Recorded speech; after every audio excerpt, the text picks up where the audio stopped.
Welcome to Royal Haunts and Part 2 of the House of Hanover.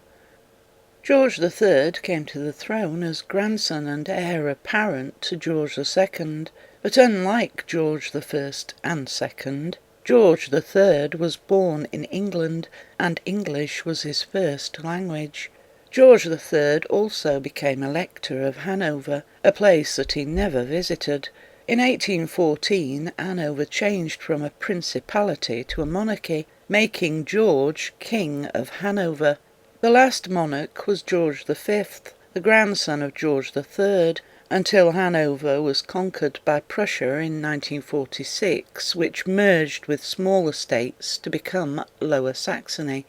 Inheriting his title through his father, Frederick, the Prince of Wales, George was 12 years old when his father died, leaving his mother to raise 9 children, while giving birth to a daughter, Caroline, 4 months after her husband's death.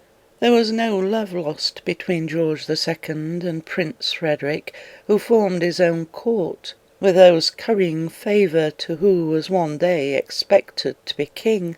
When Frederick died, Princess Augusta kept her children as much away from her in-laws as possible.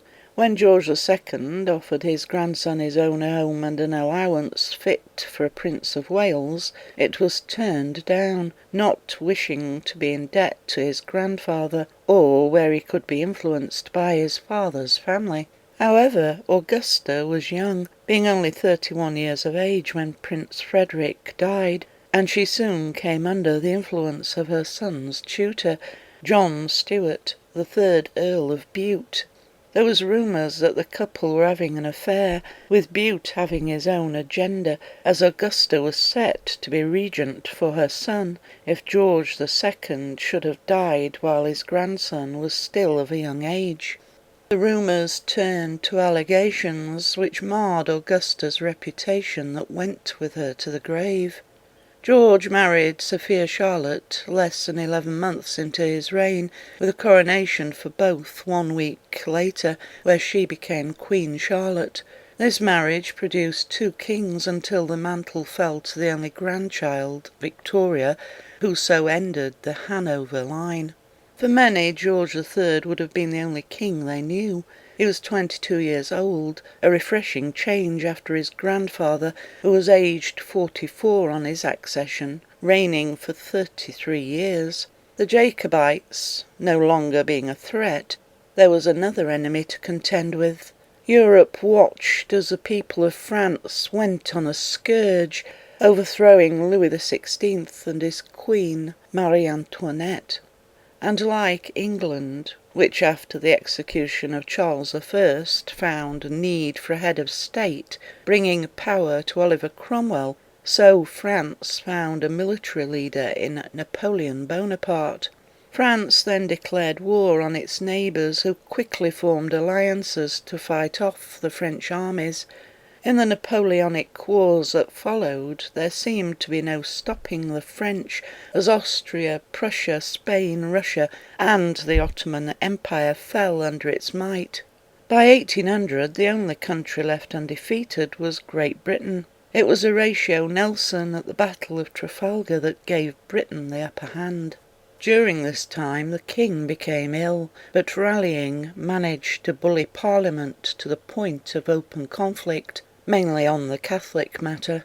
No known Catholic could take public office, serve government or the armed services, and with the army needing to be strengthened, there were those who would have served their country well. By 1811 the king once again became ill, succumbing to madness. Though doctors were baffled at the time, it's now thought that George III, and others of the Hanover line, suffered an inherited disease called porphyria. Today it can be easily treated, but during the 1800s little could be done, and maybe even the treatments given the king aided the disease. Parliament had no choice but to empower a bill of regency to the eldest son, George, Prince of Wales. George III was given over to the care of Queen Charlotte, who in all respects should have been handed the regency, as with other queens when the king is indisposed. By this time Charlotte was 67 years old, not having influenced the king in his policies or made herself inclined to take part in political intrigues. George III was placed at Windsor Castle, where he would often be locked in a room with mood swings that could turn violent. Queen Charlotte rarely visited, and when she died in November of 1818, it's unlikely that George was told. In a state of insanity, both blind and deaf, George III passed away on the 29th of January 1820, having been monarch for 69 years and 3 months, and continues to be the longest reigning king, at least, in the history of the monarchy. George III is now said to haunt Windsor Castle, with reported sightings of the king in his state of madness, having been locked away there for 9 years. He is said to wander the corridors of the castle uttering "What?" a phrase he often used in his lifetime. And so, on the death of his father, George finally saw his ambition fulfilled, becoming King George IV. By this time George was 57 years old, having lived a life full of debauchery that gave the gossips something to get their teeth into.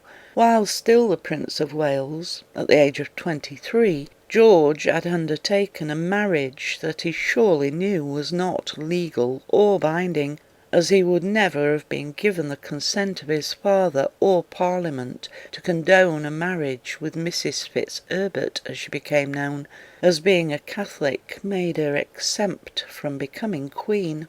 The twice widowed Maria Ann Fitzherbert was 6 years older than George, and remained with him as his mistress in an on-off relationship, during which time he had other affairs. She died 7 years after George and is interred at Kemp Town in Brighton. For George, as Prince of Wales, his life had been one long round of parties and exorbitant spending. This soon led to debts which Parliament covered by increasing his allowance, but only for him to once again fall into debt. It was finally decided that George should give something in return, and with one of the main duties being to marry and produce offspring to carry on the line, a wife was chosen from within the family circle. Though they were first cousins, the couple had never met. Caroline of Brunswick was the daughter of Charles William, the Duke of Brunswick, and Princess Augusta, the eldest child of Prince Frederick, making Caroline the niece of George III.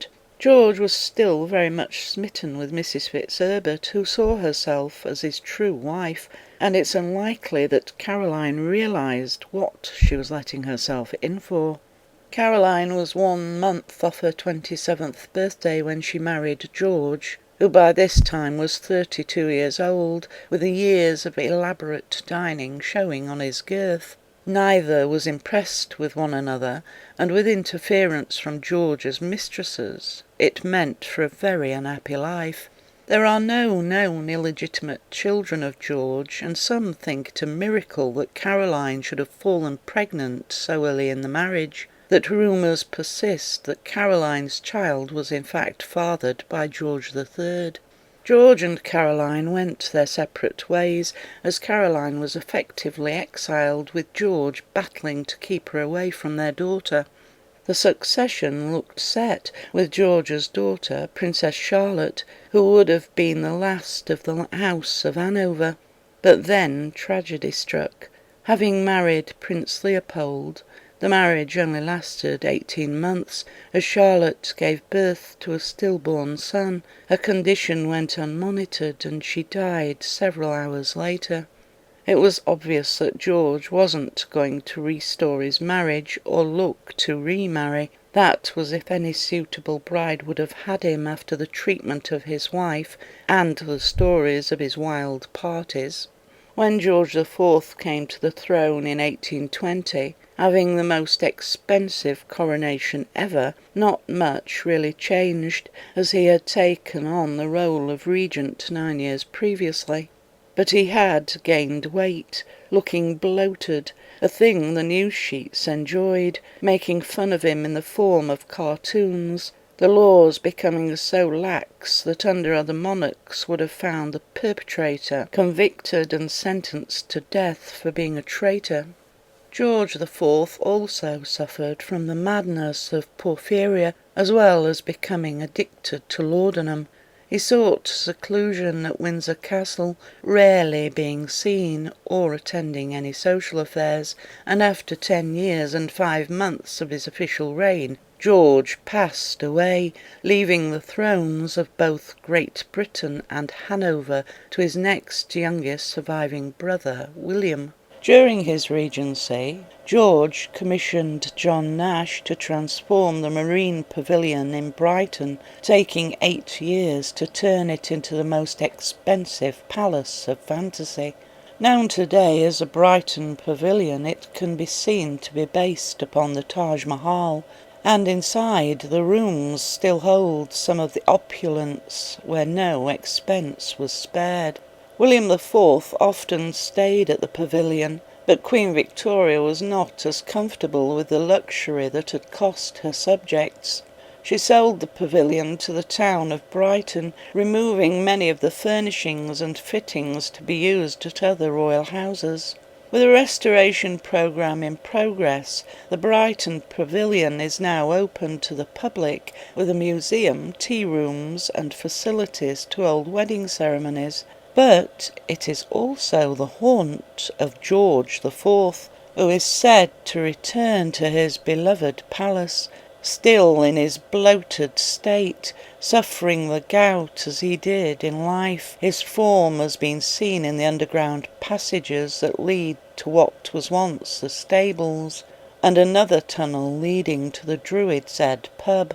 Interred at St. George's Chapel at Windsor Castle, George the Fourth left his brother William, the Duke of Clarence, to become William the Fourth.